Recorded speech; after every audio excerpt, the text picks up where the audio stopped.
Les relations humaines sont des relations de troc. Le troc, c'est échanger un objet contre un autre qui n'a rien à voir et auquel on accorde une certaine valeur équivalente. Et toute forme de symétrie est regrettable. En tout cas, entre l'homme et la femme, il n'y a pas besoin de symétrie, il y a besoin de troc. C'est-à-dire ce que l'homme donne à la femme, c'est une chose, que la femme donne à l'homme, c'en est une autre. Ce n'est pas symétrique. Il faut troquer.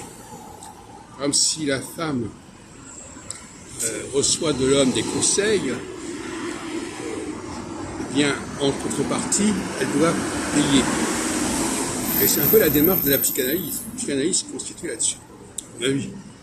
C'est-à-dire que le rôle de le client donne de l'argent au psychanalyste en contrepartie de l'écoute que le psychanalyste fait du patient. Là, un troc.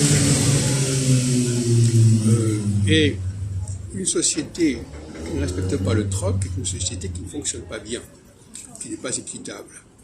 Parce que la notion d'équité, c'est une notion de troc, en fait. Ça ne veut pas dire que je dois donner à l'autre la même chose que ce qu'il m'a donné. C'est-à-dire qu'il serait absolument aberrant. Si quelqu'un me donne quelque chose, c'est pas pour que je lui donne la même chose. C'est que je lui donne quelque chose qui lui manque, qu'il a besoin. Et dans la relation entre les hommes et les femmes, il faut respecter cette notion de troc. C'est-à-dire que la femme ne doit pas considérer que ce qu'elle fait, ce qu'elle accepte de l'homme, on peut dire qu'on peut accepter de l'autre certaines choses, etc. Bon, il faut accepter d'écouter une femme parler, et elle va accepter m'offrir certaines choses. Voilà, on va parler d'entretenir l'homme.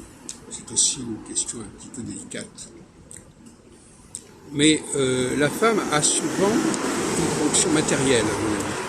Parce qu'elle veille au matériel, elle valorise le matériel, et par conséquent, par rapport aux hommes qui le valorisent moins, et qui fonctionnent sur un autre plan, on attend des femmes une contribution matérielle.